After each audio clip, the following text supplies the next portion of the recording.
everyone, welcome back to my channel. It's siu-yee and I make videos about frugality and finance.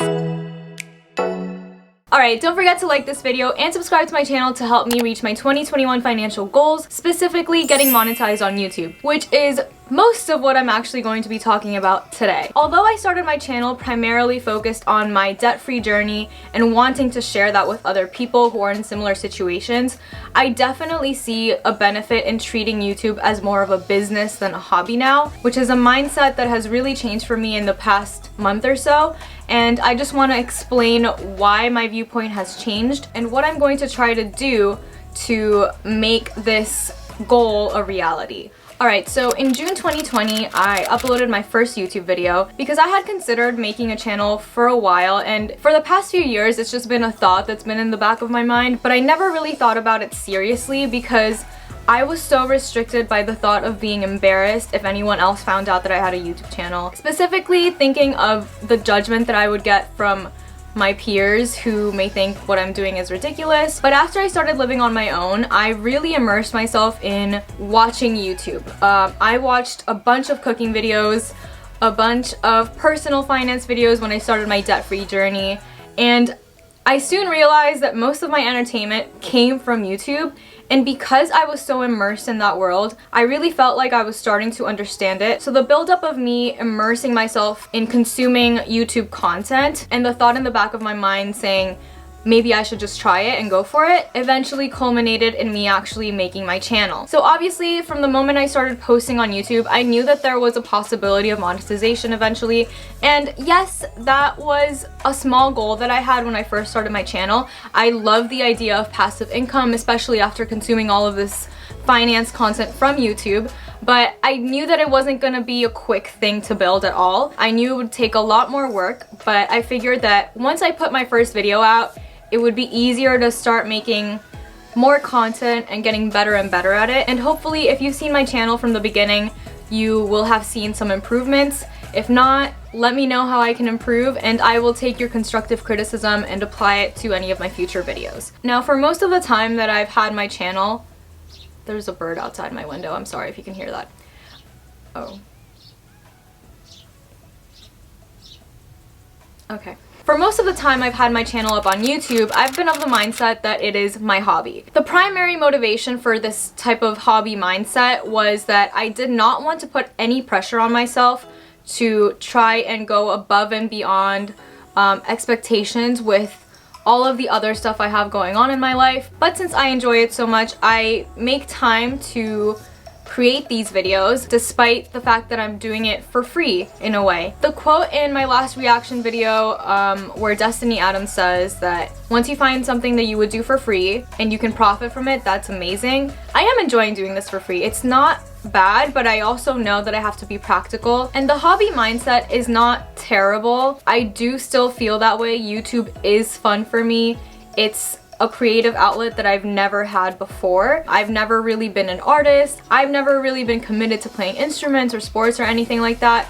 So this is something that I have for myself, and it's something that, you know, makes me really happy while I'm doing it. But in the past month or so, I've been consuming a bit more finance content in terms of starting up a business, as well as advice from, you know, the big finance YouTubers, Graham Stephan and Meet Kevin. And even though Meet Kevin has been a really popular finance YouTuber for a while, I've only recently discovered him because one of my subscribers, Aries Hero SC, is that how it is? Yeah, Aries Hero SC actually sent me a link to one of his videos a while ago, and then I watched a bunch of his videos, including one that had to do with the rich versus poor mindset.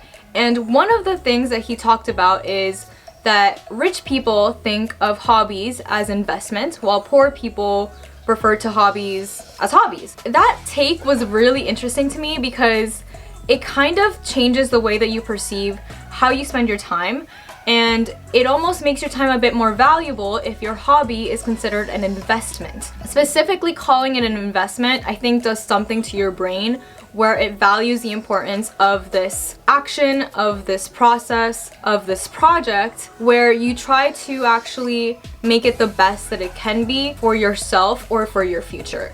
And I think that that's the mindset that I want to move forward with this channel. Even though it's still fun for me, it still sparks joy, I absolutely am going to start considering it an investment. And this is why. I spend a lot of time planning my videos in a spreadsheet, filming them. I try to cap it around 30 minutes of filming now, but sometimes I go over and it makes it a little harder for editing because then I have to edit more footage and rewatch more footage. That brings me on to the next point. I spend hours and hours editing a video. And after I've completed editing a video, I have to export it, and that takes another few minutes. Once I've exported the video, I have to upload it to YouTube Creative Studio, and that takes between 30 minutes to an hour depending on the size of the file as well as my internet speed at that time. So I try to do other tasks in the meantime. Some of those tasks are actually figuring out how I'm going to post this video. That involves title research for SEO, adding the right amount of tags, adding the right quality of tags that relate to the video so that my video can rank on the topic that I talk about, as well as filling out the description box so that it matches the title,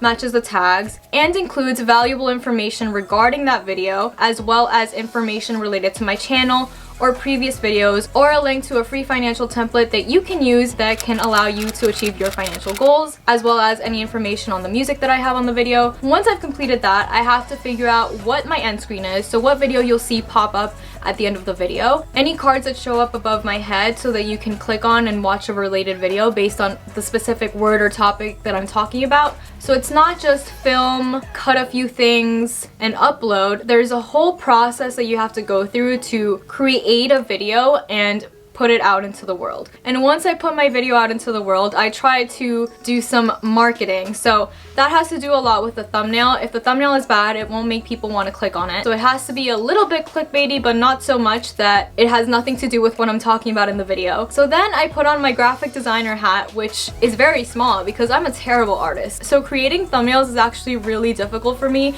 in terms of the aesthetics and what vibe I want to give off. That's something that I've definitely had to learn more about, and hopefully I will get better in the future. But for now, you know, what works works. I love things that are functional, and if it gets my point across, that's what I go for. So once I have my thumbnail, I post it on social media, and hopefully some people will share it so that it reaches more people and gets more impressions. So you kind of have to learn how to film video, edit, learn how to do SEO research, as well as marketing research. So I've learned a lot in the past 6 or 7 months doing YouTube about topics that I just didn't really know much about. And I've been doing all of this along with my full-time job, which is something that I've worked really hard to get to, and it's something that I thoroughly enjoy, along with side hustles that I'm doing mainly to generate more income streams and become debt-free. But YouTube has started to become this thing that I also really love. So finding a balance between all of that and figuring out how to be as effective as possible is something that I've been really trying to focus on. And if I could make YouTube something that generates income for me, as well as kind of a safe space for me to talk about my debt and my financial journey, that would be absolutely amazing. And I do want to mention that YouTube is not something that comes naturally to me. If I am in a setting where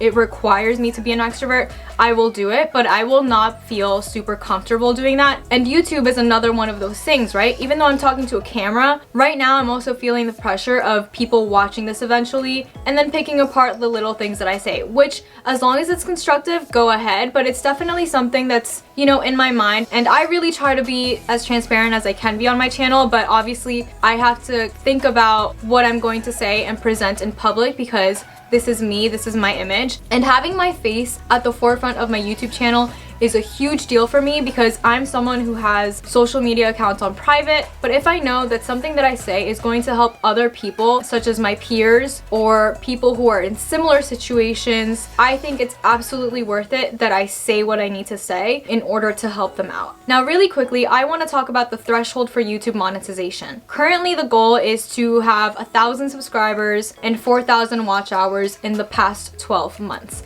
So I really want to show you my analytics for today, which is January 24th, 2021. This is YouTube Creative Studio. I'm gonna go over to monetization. And as you can see here, grow with YouTube. So I have 287 subscribers right now and 808 public watch hours. Now this probably seems low compared to some analytics that I've showed in past videos, and that's because this doesn't count any deleted videos. So about a month ago, I decided to kind of rebrand my channel to Frugality and Finance and eliminate the physical fitness aspect to it because those were videos that I thought were fun, but I knew that I wasn't about to be a fitness influencer and I didn't really want to be. It was just me sharing my fitness journey, but I think that having those videos up, although they had watch hours, didn't really help my brand as a whole. So I just ended up putting them on private and they don't really contribute to my public watch hours. But I still am not using this value that is in the monetization scale. I use the overall analytics for watch hours because although I deleted those videos, removing those data points does not help me figure out the trend line for my growth. So I like using the most accurate numbers in order to trend that. My channel has gotten 10,953 views so far. You can see from this graph that the views are definitely growing. Maybe not exponentially yet, but I definitely am seeing a lot of growth since I started focusing more on personal finance content. And honestly, I love that YouTube Studio allows me to see this because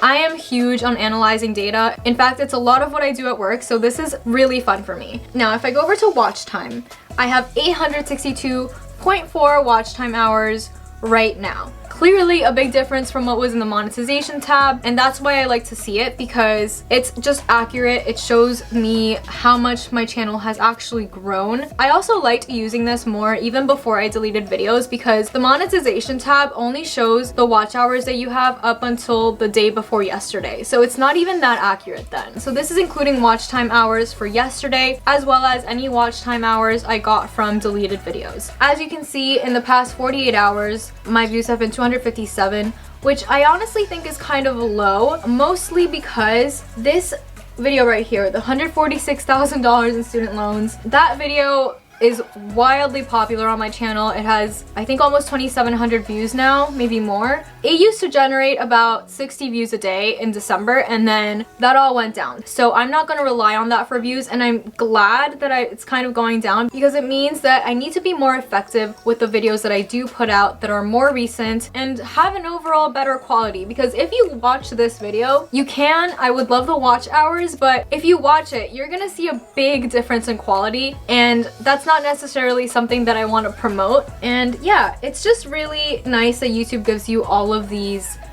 tools to analyze your channel. Now, I can go a little bit more in detail about this in another video if you're interested, but for now I just wanted to give you an overview of how I am treating YouTube as a business now, how I'm analyzing my growth, and how I am valuing my time spent on it. Please leave a comment below if you're trying to be monetized on YouTube or if you're trying to turn one of your hobbies into an investment, and let me know how that's going. Thanks for watching.